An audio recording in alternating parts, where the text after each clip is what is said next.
now. We just need a soundboard. Soundboard, hell yeah. Air horns and everything. Yeah. Looking real nice out here. What's happening, y'all?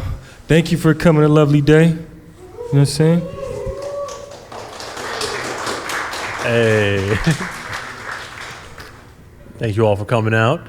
Appreciate y'all. I know it's a Monday night, so we won't keep you all too long, but we're going to have a good time. So, first things first. Welcome to a lovely day for a conversation hosted by myself, Sean, Bar for Bar, and Ambush with Drums and Ammo. This is the first of a six week, however you want to call it, series where we're going to be talking to local artists. We'll be here at Lovely Day in Oakland and just chopping it up. We've got a little bit of a live audience today, and each time we'll keep building. We're going to build up community. We're going to talk about the artists and just get them in front of everybody. And then afterwards, we got a little performance for y'all. Hell yeah. All right, and first up, we got Supreme. What's poppin', everybody? It's good to see everybody here tonight. Hey.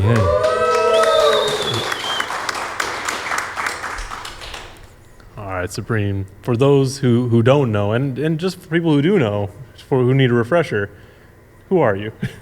Man, I'm a loaded question, I know.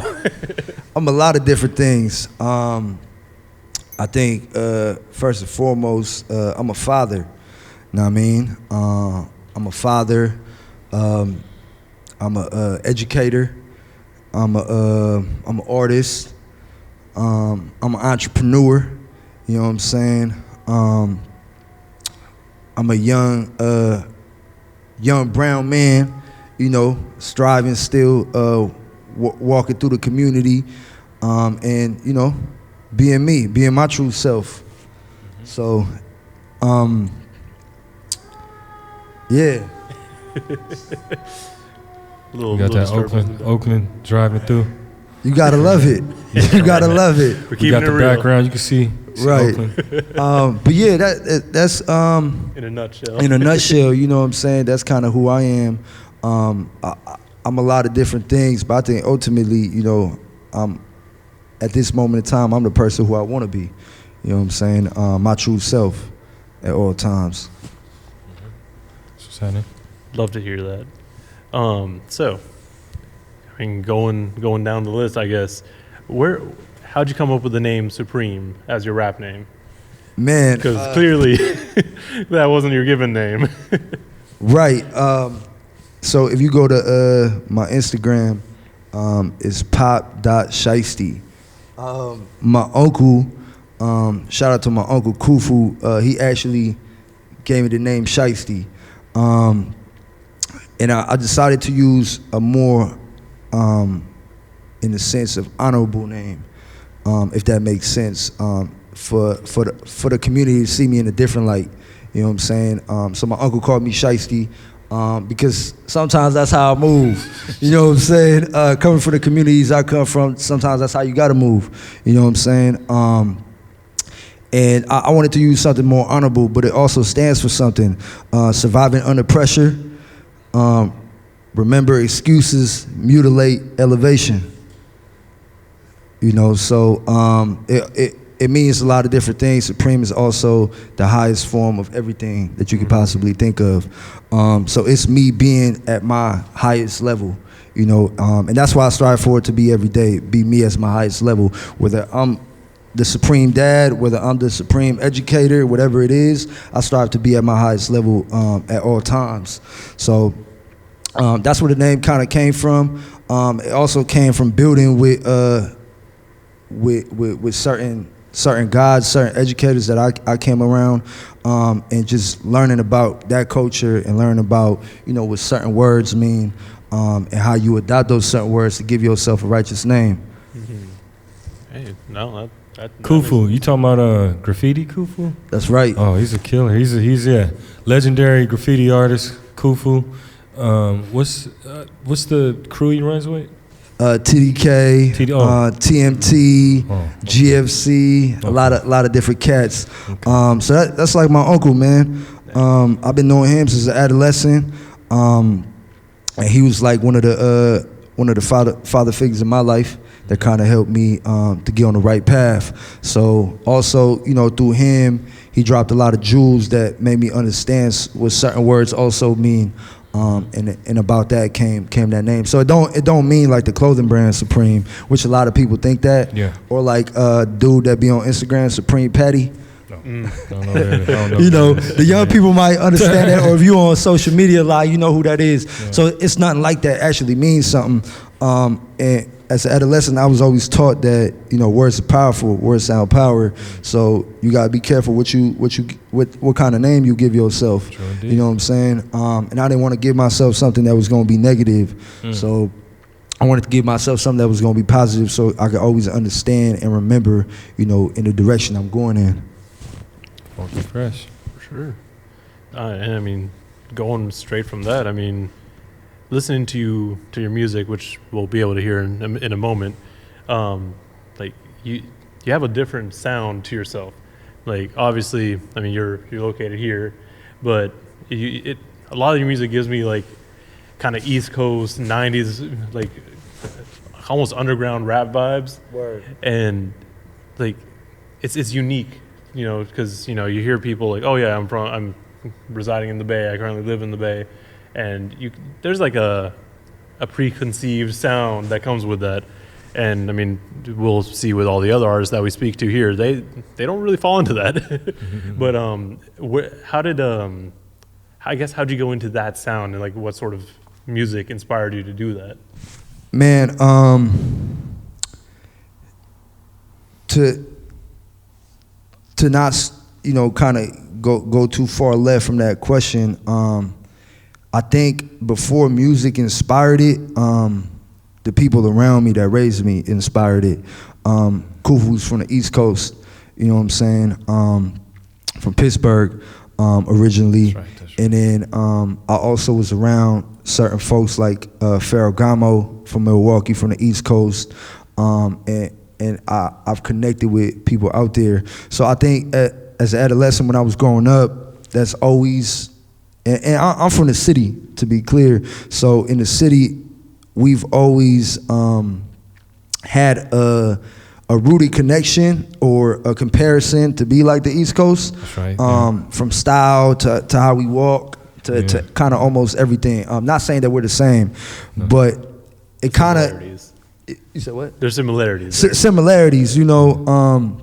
So I kind of always felt like I was in my own East Coast. And I think, you know, the people I grew up around kind of inspired that always. And I think, you know, growing up, I know growing up, some people that I listened to answer your question was like Mobb Deep, was like M.O.P., Sean Price. But I also was, don't get it wrong though, I was in the city standing out because not everybody in the city was listening to this.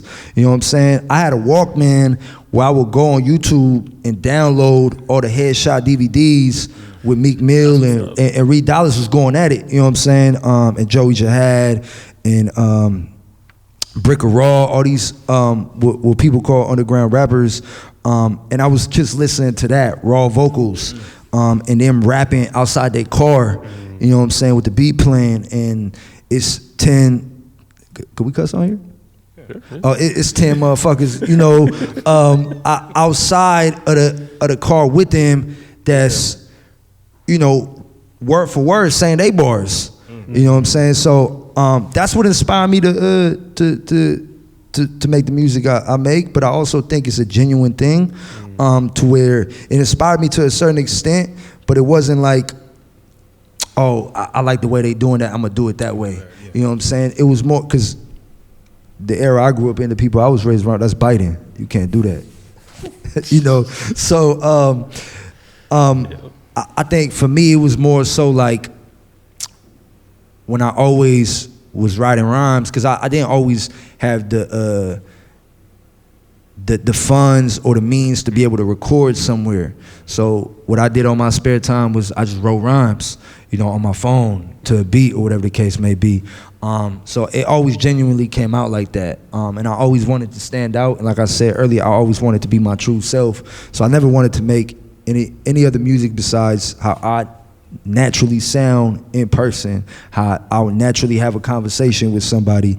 And I think now, still to this day, what inspires a lot of the music that's being pushed out is my internal cipher, the people I build with. You know what I'm saying?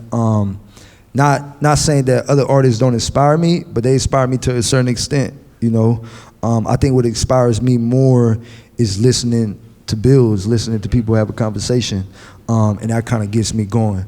You know what I'm saying? So, for example, like I know a couple brothers out in the East Coast that I build with constantly. You know, and them bills just kind of get me going. You know, and the lessons that I've been given, you know, as an adolescent to where I'm at now, that's kind of what inspired me to keep my pen in motion. You know what I mean? So I think inspiration for me, especially when it comes to the music, to my sound, it mostly comes from building an actual lived experience, you know, more so than listening like to an artist. Because I could listen to an artist and it's dope and all, and I might get inspired as far as like visuals, or, you know, I might listen to something and be like, damn, that reminded me of a bar that I want to write. But more so, Nim Sims. Yeah, that's right. You know what I'm saying? That's my cousin. So being around him, like, that inspires me. Just having a conversation with him, knowing he's a father, that inspires me. The producer I work with closely, Marcos, you know, just building with him inspires me. Chop, you know, the people that I internally build with, them the people that inspire me to keep doing what I'm doing. Because ultimately, whether people like what I'm doing or not, I know the people around me love it. You know, my daughter's like, oh, play that again? You know what I'm saying? So that ultimately is my true inspiration, and knowing that my sound is genuine. Not to be too long-winded. Hey. So I gotta. What's dope about it? You talking about biting? I don't even know if that's even a, even you having that type of that ethos, like, yo, you know, like, you're not trying to bite, like that comes from a different era, a different time, you know, where I don't, you know, I'm not sure about right now. I don't know if it's a real thing that people really trip off too much. About. Yeah, I don't know if that's a big factor anymore, but it's good to hear that. You know, it's good to hear that. And yeah, we could keep on moving. I had something else to add on to that, but it'll come back. And to add to that, is, you know, it's my upbringing, and, you know, obviously, just to speak to that, the generation that we in now, people don't believe that biting is a thing. You know, they're more so, I think some people do it and look at it as paying homage, but that also is limited. There's a you know what I'm saying? sure. That's limited. So, but I grew up around a lot of elders that taught me that. You know, that was like, you can't do that, bro. Like, that's biting. Yeah, that's right. Like, what's wrong with you? You got, where's your style in that? You know what I'm saying? But even in you it, sound like so and so. Why are you doing that? right? And biting is universal. It don't got to be on the mic. It could be breakdancing. You know what I'm saying? You just took that move from me. That's my move. Yeah. I did that. You know what I'm saying? With graffiti too. With writing also, you know what I'm saying? When you in the writing world, it's the same thing. You know, you can't take somebody's letter, somebody's bar. It's the same thing. So, and if you are gonna do that, do it to where you're adding your flavor to it. You know what I'm saying? And you're not taking it and it's a spitting image of it. You know what I'm saying? That way, and if you're doing it to pay homage, that's how you got to do it. You take it, you add some flavor to it, and you let it be known that person inspired me. You know what I'm saying? So if I ever do something similar, oh yeah, Scheme, TNT Scheme, that's who inspired me to do something similar to that. You know what I'm saying? Or Prodigy inspired me to have this certain type of beat, or, you know, this type of flow, but I didn't come up with it on my own, you know, so. And I was gonna say too, about the inspiration. I think when you start getting in the game, I think that's where you pull from. You pull from music, and then the longer you get into it, the inspiration starts coming from different things, like you said, like the folks around you, as opposed to like, I just heard something on the radio, now I'm hyped up. It's more like, you might have a teacher, you might have somebody at the liquor store you talk to that gives you that inspiration. So I like the perspective. You know what I mean? As far as you seeing you know wwhere your DNA comes from. You know what I'm saying? You know where the parts are coming from. Right. He knows where the drums and amp are coming from. Yeah. And you know, that's slid that in there. That's right on point, because you know, sometimes I run into certain people and it's not like the music maybe have inspired me at one point, but having a conversation with them, I'm like, I don't even want to have a conversation with you. I don't even want to listen to your music no more. But it might be the opposite. I might have never heard this dude music before, but having a conversation, I'm like, man, I gotta go see what he talking about. You know what I'm saying? Sure. And you know, or it might be both. It might be I listen to the music, but you're an even doper person. You know, and the conversation is even more real. Or now that's how this is why I feel like I love your music, because now your conversation connected to the music a little bit more. You know, when I first met MF Grimm, the conversation with him was just so educational for me and so fruitful that I was like, yeah, I like the music. I didn't listen to a lot of his music, but the conversation made it be more like, let me go back and re-listen to some of this. Yeah. You know what I'm saying? But I appreciate the music, but the conversation was more so something I was able to take with me as a lesson throughout my life.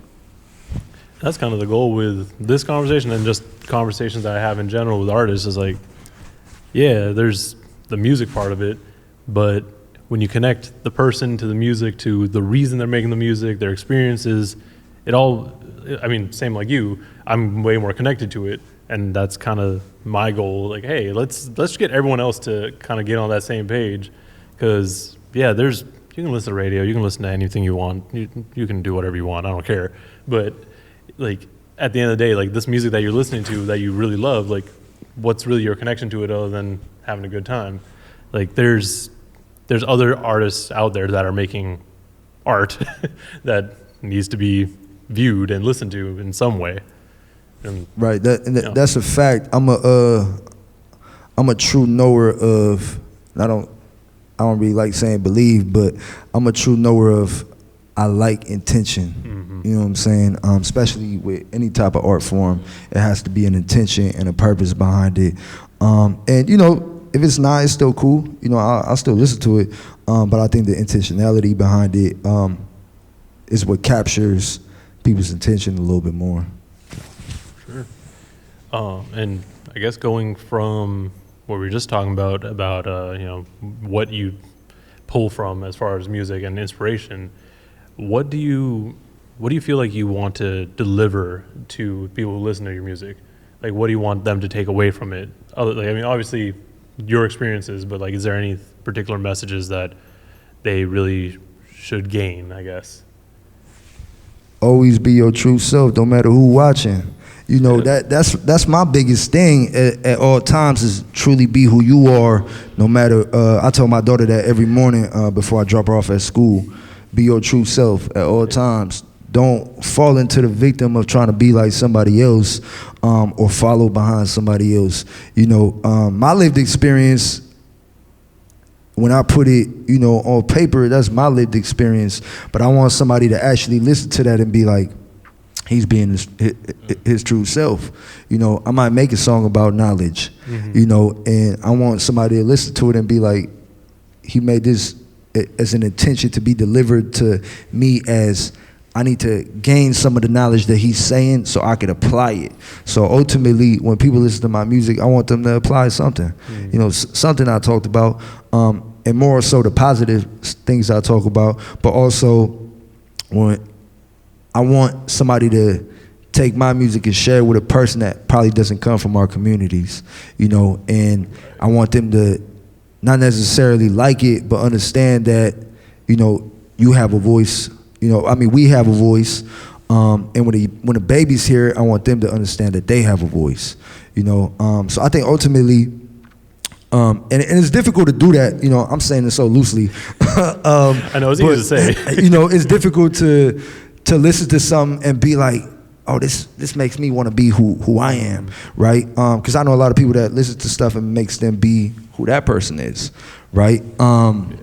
But ultimately, hopefully, I come across as, you know, a genuine person, because that's like my intention. You know, that's why, like, if you listen to some of my music, I have my daughter's voice in there. You know, I want people to know I'm a father. That's genuinely who I am, and that's something I didn't have growing up. So people that might listen to that might impact them. And, you know, Nim Sim said it best. He said in the song, like, you know, put the book down at the coffee table and pick it up when you're ready. You know what I'm saying? So what I rap about, how I put my delivery out there, might sound like a thesis to somebody. You know, it might sound like it's a novel. I don't want to hear that. You know what I'm saying? I want to hear something more turnt, and that's fine. Yeah. Put it down. You get back to it when you get a chance, and when you do, you might need it for something. You know, it might help you get through something. So I think it just really depends. You know, but all over the board, I just want people to, you know, to be themselves. You know, and not be scared of being themselves, because I think society makes it to where, especially with social media, you could be anybody, and that scares me. That you could be anybody on social media. Yeah. Not only that, but you don't even want to live life no more. Like, you know what I'm saying? Like, actual life. You don't want to go on a hike no more. You just want to do what everybody on social media doing. And I'm not really for that. Personally, me, I want to do what I like. You know what I'm saying? So. Yeah. No, social media makes everything look crazy. Like, oh, I can do all this. But I don't know. It's good and bad to some degree. But I mean, it's good in the case of people like yourself, where you are putting, you know, lessons that you've been taught or experienced into the world out there, and just keep it moving from there. Like, there's always an audience for it. Right. And even though, like you mentioned, like, yeah, like, this music might not be for you at the moment, like, just set it down and come back to it. There's going to be a point in time where you'll find a way to connect to it. Right. You don't have to go out your way to do it, but more than likely. And it might not be everything in that song. It might just be one specific thing, you know. So as an educator, you know, also when I tell the young people, when I work with the young people, that everything I might say to you, you might not pick up on everything. But as long as you picked up on one thing that you caught, that stuck with you, I did my job as an educator. You know what I'm saying? Because I'm here to, from the babies to the music, I'm here to civilize, like, and pass on what the bills that was given to me, you know, the lessons that have been given to me. And just like somebody was able to help me strive, that's what I'm doing. So somebody might listen to something and be like, I only picked up one thing that I like from it. And that's okay. That's good. That means my job is done.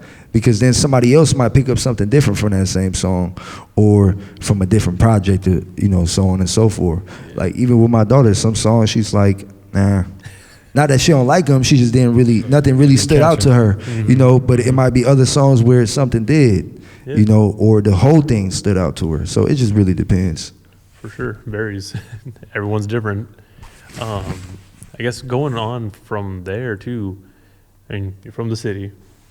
How do you feel the community in the city is as far as music goes, but also how does that kind of affect your, like, oh yeah, let me get into music, or let me create my art in some degree, or to some degree? Like, do you feel like there was the support that you wanted to see from it, or is it something that they're like, it's okay?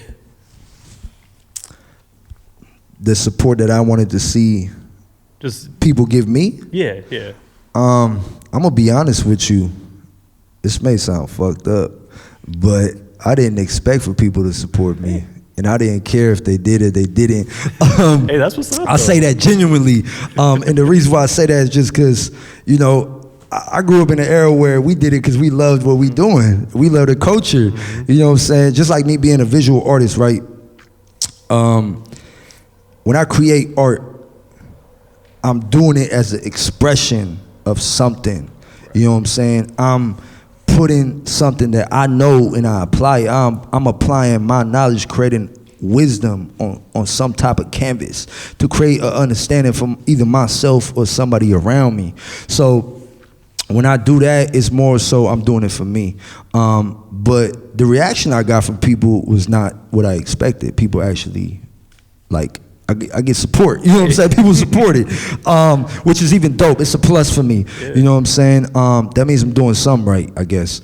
But I genuinely didn't expect, nor did I care if people liked it. You know, I think the only person I cared about if they liked it, and that was to a certain degree, was my daughter. You know what I'm saying? But we're not always gonna like everything everybody does. I'm not here to please the world. You know what I'm saying? So, and that's just like a genuine answer. I didn't expect any support, but when I did received it, I welcomed it. You know what I'm saying? And I always wasn't like that. As a kid, I never really accepted the support. And as I got older, I started to, welcome it a little bit more when it was thrown my way. And what was the beginning of your question? It was how the city affect like your take on music, and then also just your feelings on the culture in general, because the city's completely different. Man, when I was growing up, I didn't like. I wouldn't say I didn't love it. I just don't think I really dibbled and dabbled enough into music from the city.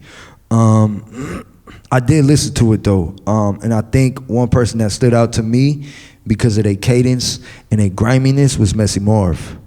Messy Marv to me was like he had a different style in the city to me at that time. Even now, like he said different things. He had a different cadence. It wasn't a, in the city it's very, very playery. You know what I'm saying? It's very, very swag, very, hyphy. He wasn't hyphy. He was aggressive. And I always liked that. I always like, I had anger management as a kid, so I think that's why I also liked it. It was like aggressive. It helped me get, it was an outlet. It helped me get through the day. So I was a very aggressive individual. So when I heard that, I was like, damn, like, this right here, I can listen to this. And in the culture now, man, like, I don't know. I see a lot of people doing their thing, and I salute them because there's some people that's genuinely doing what they do because they love doing it, man. And I think just keep pushing the culture forward. I think where it's at now. I want to see more expression. I want to see folks really get in their bag and be diverse. And try to step outside the box, because I think, and I want to see more support. I personally didn't care for it, and I'm not saying the people that support it shouldn't care for it either. Like, I don't care about supporting that person, but I think out here what we have a difficult time doing is supporting one another, or it's almost like we scared to do it. So the city's just different. I definitely pull inspiration from out there when I go out there, but more on a communal basis, like being in certain communities, seeing my granny, seeing my family that's out there, things of that nature, and driving by certain food spots. Like, I get kind of like that, and especially around this time when it gets colder, that's when I really pull my inspiration, because it's always been cold when I lived out there and I grew up out there, even during the summers. So I think it just depends, but what I would say is, for the people in the city that's, making music in this culture, keep doing it. Keep doing it and do it because you love it. Yeah. And going to, or touching on the bit about support, I mean, that's something that me and Ambush talked about earlier today. It's like, people want to help. It's like, you got to be willing to accept it. Because it takes, you have to learn how to accept support. You know what I mean? If you fight it, you may need it, but until you get to a certain point where you have to reach out, people wait. They wait, but there are people in your your cipher that are down to give you some, give you a hand. But get on our tough guy tough girl, tough woman, whatever. Like, oh, I got all this. Like, no, it's good to accept that support. You know what I mean? So That's a fact. That's a fact. And we recording on this camera. yeah. And to the people watching this, stop. Man, it shit get me mad tight. Stop getting mad at the people that you know that's not supporting you, because it's other people supporting you. Just because somebody know you don't mean they gotta support you. I mean, it shit's love if it is, but you know how many people out there, it's a stranger out there that would love to buy your shit. You know what I'm saying? Easy. Don't be hell bent about the motherfuckers you know in your cipher that's not supporting you. You know what I'm saying? Like, I think as a community, especially in being an entrepreneur, we get caught up in, he ain't support me. My cousin ain't buy this, he ain't buy that. You know what I'm saying? But also, like, you can't, like, they didn't share this, they didn't share that. Like, you can't expect for, like, if somebody don't genuinely want to do it, why do you even want them to support? You know what I'm saying? I only want genuine support. That's it. I mean, if you got an ill intention behind it and I don't know it, then that's just gonna stay there. You know what I'm saying? Because I don't know about it. But I don't want somebody to support me because I'm telling them to. You know what I'm saying? Or because they feel like they have to. Or they feel like they have to. Yeah. And I think that's where I've been I've been able to enjoy the fruits of my labor when people genuinely support me. Like, out of nowhere, I might wake up at 6 a.m. and somebody shared my shit, or somebody's like, yo, you got CDs, or you got hoodies, or whatever the case may be. And I'm like, oh shit, okay, you know what I'm saying? Like, I done sent shit out to New York, North Carolina, Chicago, different places where people support. And I'm like, yo, that's dope. You know, even if they don't like the music, they might be buying the merch. So, I mean, also, you know, going back to that, it's like, not everybody's gonna like everything you're doing. So stop being hell bent on give your people some room to wiggle around, man. Finances is also tight. Yeah. Dang, I forgot what I was gonna say now. No, you're right though. You can't expect everyone to support everything you do. That's just facts. Oh, that's where I was gonna go. Kind of going back into the music. Mr. Charlie's, that's hyper local at the very beginning. You have all those clippings of, you know, people getting bipped in the city at Twin Peaks. I'm sure that was intentional. And man, shout out to all the bibbers. I say that with respect. You know, man, get a city some resources. There won't be no bibbing. You know what I'm saying? A lot of it now is harmless bipping. People, I think, they're just now doing it just to fuck with people that's moving in and shit like that. But Mr. Charlie's, man, you want me to touch bases on that record? So that record initially was because we found out about this place. It's for those that don't know, is a vegan McDonald's. So I've been plant-based since I was 18. I'm 28. I'm going on 10 years being plant-based. And I'm always looking for the next hot spot, you know, to critique what they got going on. Their prices are ridiculous. Always. So maybe on payday you could go. That's what I do. I wait till payday and I go. You said it's a vegan McDonald's. Yeah. I never heard of that in life. and I fuck with them because they did the most wildest shit to me. They opened that shit up across McDonald's. Yeah, they was on some out of pocket. they was on some turf shit, like, we about to run y'all off the block type shit. Yeah, so it was interesting going there. So I took my daughter over there one time and we went to go eat, you know what I'm saying? And I see this all the time being from the city, you know, gentrification has hit us first before it went anywhere else. And I kind of seen it gradually escalate. And I'm never really shocked at the amount of tourists that we get in San Francisco.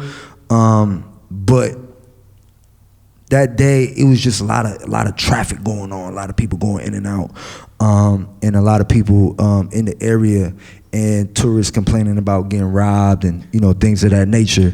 And but which it's not a good thing. Definitely not condoning violence, but it happens, and it happens, especially in some of the most prettiest cities that you see that are being promoted as a tourist area because they're only going to promote where the money's at. So what they did, obviously they did that, but I ended up going there. We ate there. It was mad expensive. They only take card, no cash. So they not playing that shit. They're not trying to get robbed. So they know what time it is. So if you know where Union Square is at in the city, it's like behind the Apple is, where the Apple's at is literally behind it on the other street, going up the street. That's how you know I'm from the city. I just named hella little random places on how you can get there. Yeah, no, I know exactly what you're talking about. Right, but it was a crazy experience, man. Seeing all the tourists up there, and I haven't been I don't wiggle around as much as I used to throughout the city, especially in them areas. It's a lot of one-ways downtown. The fentanyl shit going crazy. Then Catman's going crazy. It's just not a place I really like to have my daughter in. You know what I'm saying? I grew up around all that, so I don't feel like she needs to. But we went up there just to go eat, and it was just a lot going on. And that inspiration, going back to that, like sometimes music don't inspire me. It just really be situations. And I've been up there multiple times after that and before that with my cousin and other folks. And every time it's something wild going on. You know what I'm saying? So I actually took a picture of my daughter in there, and I made some merch out of it. I said, why not make some money off of them? They make money off of us all the time. So, that's how kind of the record came about. And if you listen to the record, it's actually produced by Chop. So Big Daddy Chop on Instagram. So yeah, he produced that. And I went on and just kind of talked about my experience up there, from being a kid to what it currently is now, and kind of what we're going through, and that's streaming everywhere. And crazy thing about that record is I actually direct to consumer that record first, before I actually put it out. So it's been a whole year that I actually dropped that, but direct to consumer first before I actually put it on any platform. When I tell you I made some money off of that, direct to consumer. Break that down real quick. Yeah. Break that down. The direct to consumer, that DTC. So the direct to consumer to me, is the most beneficial thing for artists, in my experience. Right. And this is for a single, one song. This is for a single. So I came across the app, and I'm sorry, I promise I'm not gatekeeping. I can't think of what the app is. It's not even, is it? Nah. But it's an app that allows me to add art on a file, like a WAV file. So I was able to add the art cover on a WAV file. So when I email or I send a WAV file and you download it, it comes up with the art cover. It's like it's already ready. Yeah, it's already ready. So I spent a long time trying to figure that out. Me and Marcos was trying to figure that out. Because at the time, I was going back and forth with him on how I could do that. And I ended up figuring it out, and folks is buying it. I was directly sending it to folks. And then I also made money off the merch. You know what I'm saying? I printed up some merch to it, and I made money off of that. But direct to consumer has always been my favorite thing, because you could directly see the residuals and the instant gratification. And you put whatever price you want on your art. Why should a platform tell you that your song should be $2, $3? A stream. Yeah, or pay per stream. So I actually sold that record for I want to say about $15 for the song. I know that's crazy. Some people might be looking at me crazy, like ain't nobody paying $15 for a song. But I mean, a lot of the people was people that I knew. But nevertheless, I will never discredit myself for doing that. So I always make my art outrageous prices because I feel like that's what people should pay. If you don't want to pay for it, that's fine. You know what I'm saying? Charge what you feel is you're worth. Right. When I paint hoodies and I hand paint them, we were just talking about this. I charge $200 to $300 for a hand painted hoodie. You know what I'm saying? You don't have to buy it, but you're gonna go up in Gucci and buy it. You know what I'm saying? So that was just my little petty comment. But you know, yeah, it was direct to consumer, and you know my price is not always like that. Sometimes I might sell a song for $2 or $3. My website is up and running now. I didn't have a website at the time, so if you go to gardengallery.store, that's my brand, Garden Gallery, my merch brand. It's on there. You know what I'm saying? Not that song, but other songs that you could buy for a more reasonable price. But that's kind of how that record came about. I put merch behind it. I put, you know, direct to consumer. I did posters. People bought the posters and things like that. So it went fairly well. Oh, that's hella dope to hear. Because I mean, a lot of artists I think started going back to direct to consumer. Obviously, Rock Marciano was a big push on that. Ka, rest in peace. But hella people have been doing that, and it works. Like the art's out there. People are buying it. It's just, you know, making sure that people know it. Right. I think also people don't want to do the footwork, and people are embarrassed to do the footwork. People are embarrassed to say, "Well, I have to email you my album." Right. Because 9 times out of 10, when people's like, "Where can I find that?" Is it on iTunes? Is it on Spotify? You're like, "Nah, you gotta purchase it directly through me." Then you kind of get left on scene. You know what I'm saying? You get left on scene. So it's love, though. You know. When people reach out and I tell them that, it is what it is. But, you know, definitely rest in peace, Kai, and all the people that push that, you know what I'm saying? Rock Marciano is a person that really is like going crazy pushing that. Shooter 93, I don't know if y'all heard of Shooter 93. He's from Harlem. And he like, when he did one stream of a project and I listened to it, then after that I was just like, where's the rest of his music at? Where'd he go? You got to cash app him. You know what I'm saying? So shout out to him. He's doing that. He's going crazy with that. So, you know, but direct to consumer has always been my thing just because I'm an entrepreneur. Like, yes, I'm an artist, whatever people want to call me, a rapper, whatever, you know what I'm saying? I'm an entrepreneur at the end of the day. I'm a hustler, you know what I'm saying? I grew up on that, hustling. And I grew up on it in a negative way, where we was hustling shit we wasn't supposed to, but I was taught how to make a negative into a positive. And when I was taught how I could hustle my art, that's what I started doing. You know what I'm saying? So direct to consumer is always the best way to go. So all my projects that are out, you can't find the whole project. You can't just stream the whole project. Mm-hmm. Besides, Ape, like with Stephen King, you can stream that whole project. But certain projects that I feel like I don't want to really put all the way out there. I want people to really buy them. You got to purchase them from my website, and that money goes directly to me. Junior, right? Yeah. Yep. Exactly. So book of knowledge and book of wisdom, both of those you got to get those directly through me. And when you buy them from my website, you can actually, that money goes to me.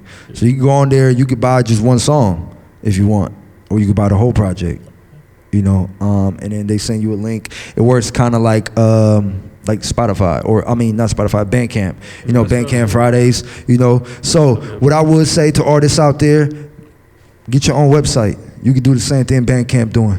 You know what I'm saying? You can have your own website. You can upload your own music on there, and people gonna buy it. And guess what? You don't gotta wait for Bandcamp Friday to see all your money. Mm-hmm. Hell less overhead too. Exactly.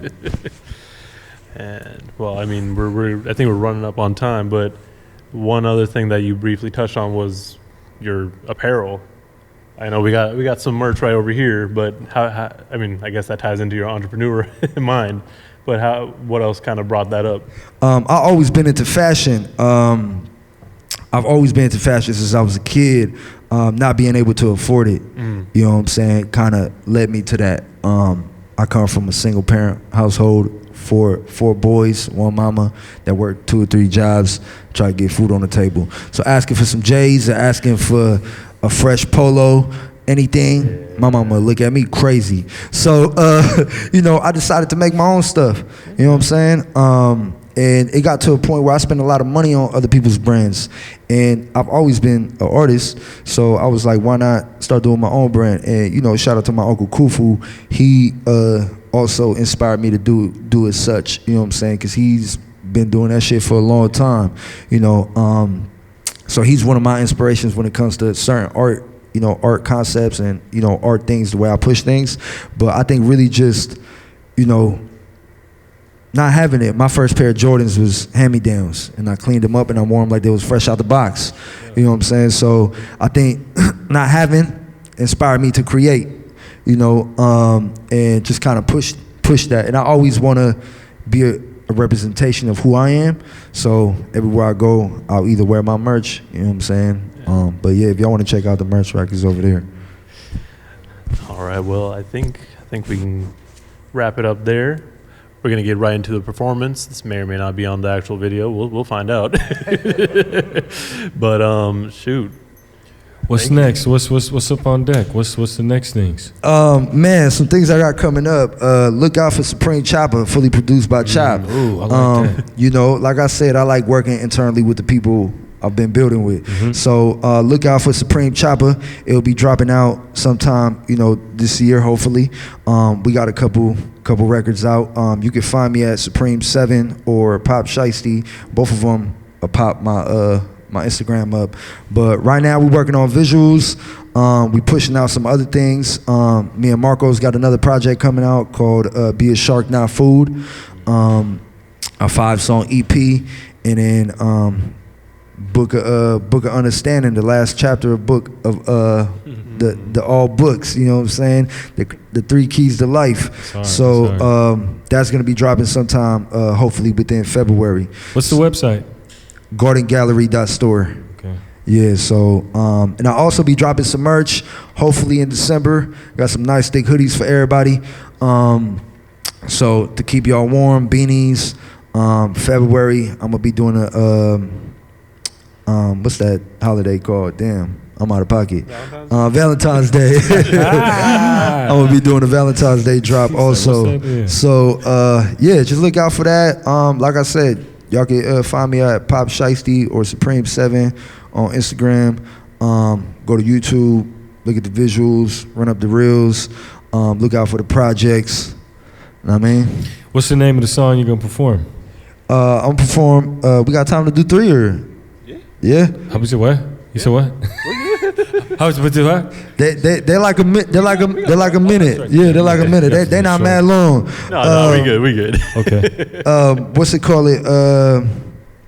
Low Down Bubble Goose, produced by Chop. 23 Like Michael, produced by Marcos, and Mr. Charlie's produced by Chop. There it is. Hey. All right, let's get into it. Let me back one more time, Marcos. Hey, yo.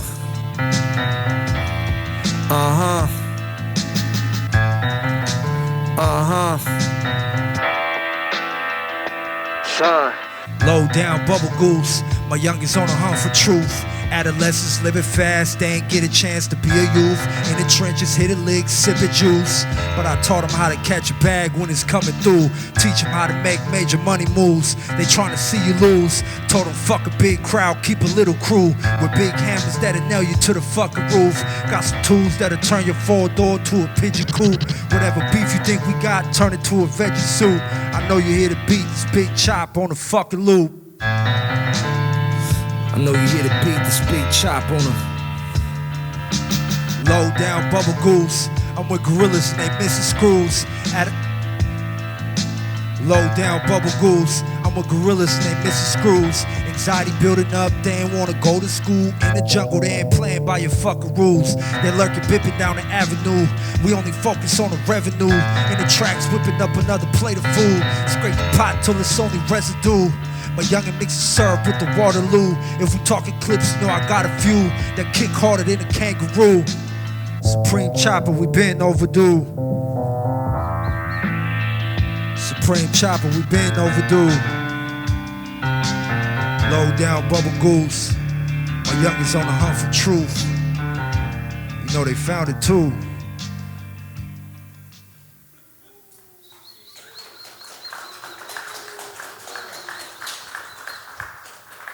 Could we turn that mic up just a tad bit? My bad. I'm demanding a lot. My fault. Yep, we good. Yep. This is 23 like Michael. Y'all can hear me?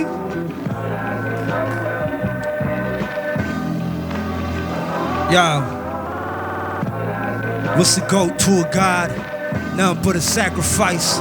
Understanding culture when I roll the dice. I'm him, the supernatural being like a poltergeist. And like I in the spaceship, the bucket kind. Moving at the speed of light when I write rhymes. It's a war zone outside, welcome to Vietnam. Where they don't throw blows, they blow fofos and even grab a 9. I'm God body, but the trenches taught me to be on demon time. Even Moose, I had a difficult time trying to civilize an evil mind. Don't let the veganism fool you. About my plate, I'm with all the beef that'll kill you. I learned to cut folks off like the part that is mildew. I branched off from like the part that is mildew. I branched off from a rotten tree, but I still grew. My daddy used to choke my mama till her skin blew. I'm just trying to paint a picture of what we been through. What I paint won't be nothing like Pablo Picasso. I'm more like Basquiat mixed with some Frida Kahlo. They paint pictures with a Glock in a hollow. Welcome to the trenches where the trauma stays in revival. That trauma can hang you even if you're not suicidal. They put their trust in Jesus with the blood on the Bible. I'd rather put my trust in this 2-3 like I was rooting for Michael. I'd rather put my trust in this 2-3 like I was rooting for Michael.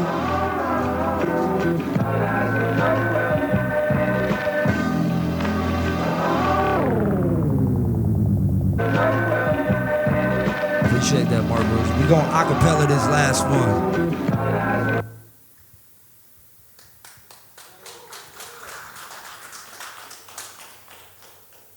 My bad for the stumbling. Stumbled across a couple words. So this is Mr. Charlie's. The reason why I did it a cappella, it is produced by Chop, but I feel like the words are powerful on this one. I'm